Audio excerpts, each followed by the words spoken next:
जब सारे चोर पकड़े गए हैं तो सारा इल्जाम सरफराज पर डाल के बचने की कोशिश की जा रही है। जी हां, गौतम गंभीर ने ऐसा कहा है रिव्यू मीटिंग में बीसीसीआई की कि सरफराज ही वो आदमी है जो ड्रेसिंग रूम के सीक्रेट्स लीक कर रहे हैं मीडिया को। रोहित शर्मा से क्या बातचीत हुई, रिटायरमेंट के क्या प्लान हुए, गौतम गंभीर ने कब किस प्लेयर को डांटा, ये सारी खबरें सरफराज लीक कर रहे हैं। मान लिया सरफराज ऐसा कर रहे हैं, डिसिप्लिनरी रीजंस के हिसाब से ये गलत है। सरफराज को फिलहाल कहा जा रहा है कि वो अनफिट है, वो डोमेस्टिक क्रिकेट भी अभी फिलहाल नहीं खेल रहे हैं, जबकि वो 5 में से 5 टेस्ट मैच में कंसिडर भी नहीं हुए। तो सरफराज को इंजरी कहाँ हुई उसके बारे में कभी कोई खबर भी नहीं आई। लेकिन फिलहाल ऐसा लग रहा है कि मानो सरफराज को स्केपगोट बनाया जा रहा है, जबकि इस बात से बचा जा रहा है कि कैसे गौतम गंभीर की कोचिंग में टीम बार बार हारती रही, कैसे विराट कोहली एक ऑर्डिनरी बैट्समैन नजर आए जो बार बार एक ही तरीके से डिसमिस होते रहे। ना तो विराट कोहली ने कोई मेहनत की, ना कोई कोशिश की। बैटिंग कोच के नाम पर अभिषेक नायर मुफ्त के पैसे खा रहे हैं। साथ साथ रेयान टेंडरस्कॉट का क्या रोल है वो भी क्लियर नहीं है। मॉर्ने मॉर्कल जो कि वैसे तो टेस्ट क्रिकेट में काफी कुछ अचीव किए हैं, लेकिन एज अ कोच उनके भी क्रेडेंशियल्स कच्चे हैं, और इन सबको गौतम गंभीर लेके आए थे। तो गौतम गंभीर की जवाबदेही है कि वो क्या कर रहे हैं एज अ हेड कोच, उनके अंदर जो लोग हैं वो क्या परफॉर्मेंस दे रहे हैं। कहा जा रहा है कि बीसीसीआई इस बात से काफी चिढ़ गई है कि बैटिंग बहुत ज्यादा वीक हो गई है टीम इंडिया की।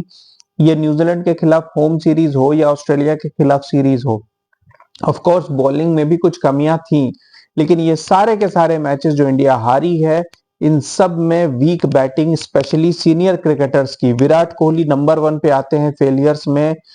वो अभी भी रणजी ट्रॉफी नहीं खेल रहे हैं, उन्हें अभी भी अनुष्का के साथ छुट्टियां मनानी है। तो इससे आप समझ सकते हैं कि विराट कोहली खुद को वो प्लेयर समझ के बैठे हैं कि सारी क्रिकेट में पैसा वही ला रहे हैं, वो अपने आप को गेम से भी बड़ा समझ रहे हैं। मेरे ख्याल से अगर विराट कोहली जैसे आदमी को ड्रेसिंग रूम से नहीं निकाला गया तो ड्रेसिंग रूम का माहौल और गंदा होगा। विराट कोहली को सबसे पहले निकालना चाहिए।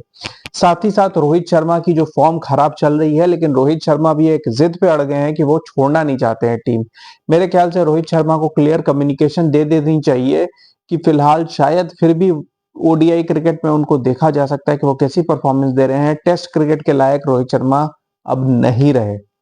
ये क्लियर कम्युनिकेशन कोच को देनी है। कोच का फिलहाल कुछ पॉइंट्स रेज करना है, हुआ है बीसीसीआई के साथ, जिसमें उन्होंने कहा है कि टीम में वीआईपी कल्चर बहुत ज्यादा बढ़ गया है। आपको बता दूं कि विराट कोहली अपनी पावर का मिसयूज कर रहे हैं। विराट कोहली उस होटल में भी नहीं रहना चाहते जिसमें बाकी टीम रह रही है, उनको अलग से फेवर्स चाहिए, बड़ा होटल चाहिए। वो टीम बस में नहीं जाते, उनकी एक अलग गाड़ी आती है। और इन सब नाटक नखरों के बाद विराट कोहली से रन नहीं बनते। ऑस्ट्रेलिया में ह्यूमिलिएट हुए, जोक बन के रह गए। 19 साल के बच्चे ने उन्हें नाच नचा दिया और विराट कोहली बदले में कुछ नहीं कर पाए। तो विराट कोहली को इतने फेवर क्यों दिए जा रहे हैं, विराट कोहली एग्जैक्टली कर क्या रहे हैं पिछले 4-5 साल से टेस्ट क्रिकेट में, ये सवाल उठने चाहिए। और मेरे ख्याल से विराट कोहली को इमीडिएटली टीम से बाहर कर देना चाहिए। शुभमन गिल जो इतने फेलियर्स के बावजूद सबके फेवरेट बने हुए हैं और डोमेस्टिक में परफॉर्म कर रहे यंगस्टर्स को मौका नहीं दिया जा रहा। शुभमन गिल ने एग्जैक्टली क्या अचीव किया है, ये भी एक एनालिसिस होनी चाहिए। पिछली बॉर्डर गावस्कर ट्रॉफी में 91 बनाने के बाद से उन्होंने ओवरसीज में तो कोई भी परफॉर्मेंस नहीं दी है। वो अपने आइडल विराट कोहली की तरह ही है, जो सिर्फ नाम बड़े हैं लेकिन परफॉर्मेंस नील। शुभमन गिल की ओवरसीज में तो कोई सेंचुरी भूल ही जाइए। जो थोड़े बहुत होम में या सब कॉन्टिनेंट कंडीशंस में उनके रन हैं, वो भी बिल्कुल प्रेशर फ्री सिचुएशंस में आए हैं। मतलब इंडिया में भी किसी प्रेशर सिचुएशन में उन्होंने कभी परफॉर्मेंस नहीं दी है। उनके ये सारे हंड्रेड्स ये उन मैचेस में आए हैं जहां या तो पिचेस बहुत अच्छी रही हैं या इंडिया की फर्स्ट इनिंग्स में बड़ी लीड रही है। तो मतलब शुभमन गिल भी एक यूजलेस प्लेयर है। चलो रोहित शर्मा विराट कोहली ने तो कुछ टाइम परफॉर्मेंस दी थी, शुभमन गिल ने तो कुछ भी नहीं किया।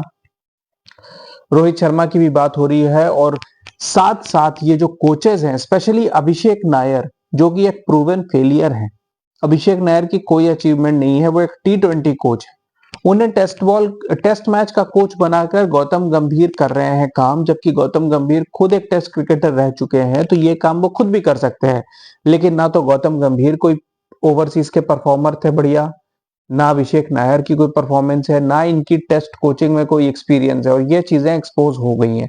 लेकिन यहाँ पर सरफराज खान को लेकर बहुत बातें हो रही हैं कि सरफराज खान ड्रेसिंग रूम के सीक्रेट्स लीक कर रहे हैं। मेरे ख्याल से अगर ड्रेसिंग रूम के सीक्रेट्स लीक हो या ना हो, जो टेक्निकल प्रॉब्लम्स है, जो फेलियर्स हैं, उनके ऊपर बात क्यों नहीं हो रही? ये सरफराज खान ने ड्रेसिंग रूम, तब क्या ये ड्रेसिंग रूम की बात लीक होने की वजह से टीम इंडिया ऑस्ट्रेलिया में हार रही थी या उनकी परफॉर्मेंस घटिया थी? इस बारे में बात होनी चाहिए। रोहित शर्मा मुंबई गए हैं जहां पर वो ट्रेनिंग कर रहे हैं और उन्होंने शायद अपने आप को अवेलेबल भी किया है रणजी ट्रॉफी के अगले मैच के लिए। ऋषभ पंत के बारे में भी काफी बात हुई है और ऋषभ पंत जिनको शायद अगला कैप्टन कंसिडर किया जा रहा था, फिलहाल कहा गया है कि आप भी जाकर डोमेस्टिक क्रिकेट खेलिए, क्योंकि ऋषभ पंत की ओवर कॉन्फिडेंस पूरी सीरीज में नजर आई। सिर्फ आखिरी मैच में जहां उन्होंने कैमियो खेला, उसके अलावा वो हर टाइम अपना विकेट थ्रो करते नजर आए और मेरे ख्याल से टेस्ट क्रिकेट में इसकी बिल्कुल जगह नहीं है। अगर आप 2-3 मैच में ऐसा करते हो तो आप ड्रॉप होने की सिचुएशन में आ जाते हो और ऋषभ पंत भी शायद उस ओवर कॉन्फिडेंस में जी रहे थे जिसमें आप कह सकते हो कि विराट कोहली भी जी रहे हैं कि मैं बहुत बड़ा प्लेयर हूँ। ऋषभ पंत को भी डोमेस्टिक क्रिकेट खेलने के लिए बोला गया है, शुभमन गिल को भी बोला गया है, लेकिन विराट कोहली अभी भी डोमेस्टिक क्रिकेट नहीं खेल रहे हैं। अभी भी वो छुट्टियां मनाने में, एंजॉय करने में ही लगे हुए हैं। विराट कोहली इस टाइम लीस्ट इंटरेस्टेड दिख रहे हैं इंडियन क्रिकेट में, लेकिन वो भी अपनी पोजीशन छोड़ना नहीं चाहते।